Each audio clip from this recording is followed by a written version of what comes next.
Hi viewers welcome.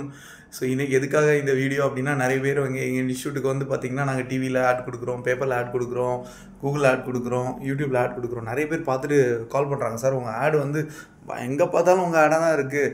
என்னுடைய சைல்டுக்கு வந்து பார்த்திங்கன்னா ஒரு சில ப்ராப்ளம்ஸ் இருக்குது, அதை நான் உங்கள்கிட்ட சொல்கிறேன், உங்களால் நீங்கள் சொல்யூஷன் கரெக்டாக கொடுத்தீங்கன்னா நான் உங்கள்கிட்ட ஜாயின் பண்ணுறேன் அப்படின்னு சொல்லிட்டு ஒரு கஸ்டமர் கேட்டாங்க.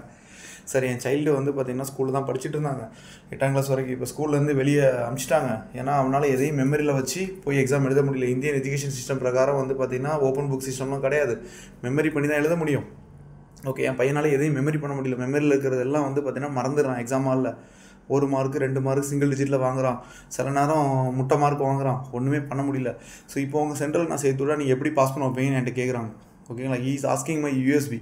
ஸோ நியாசக்கா அப்படின்னு அதோடய யூஎஸ்பி வந்து என்ன அப்படின்னா, நாங்கள் வந்து எஜுகேஷன் இண்டஸ்ட்ரிக்குள்ளே என்டர்டைன்மெண்ட் இண்டஸ்ட்ரியை புகுத்துறோம். ஸோ என்ன சொல்ல வரேன் அப்படின்னா, the punch line is child okay while learning if is engaged in லாஃபிங் ஆக்டிவிட்டீஸ். பிள்ளைங்களுக்கு வந்து சிரிக்க வச்சு பாடம் சொல்லி கொடுத்தா கண்டிப்பாக மெமரி பவர் இன்க்ரீஸ் ஆகும். புரியுதுங்களா? கண்டிப்பாக இதுதான் எங்களோட யூஎஸ்பி.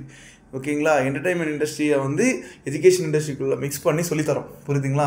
ஸோ உங்கள் பிள்ளைக்கு வந்து கப்பு முக்கியம்னா வந்து ஜாயின் பண்ணுங்கள் பிகிலு.